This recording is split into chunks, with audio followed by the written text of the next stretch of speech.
तो अभी गाइस आपको प्ले स्टोर पे जाना है।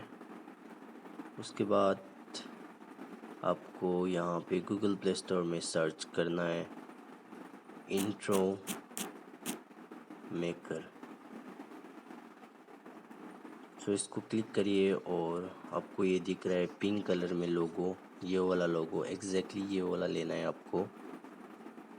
उसके बाद आपको इसको इंस्टॉल कर लेना है।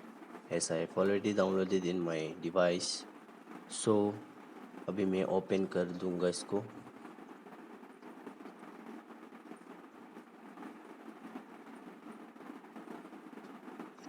आपको इंस्टॉल करना है आपके फ़ोन पर। उसके बाद आपको अभी दिखाता हूँ कैसे एडिट करना है। Very simple and easy tricks.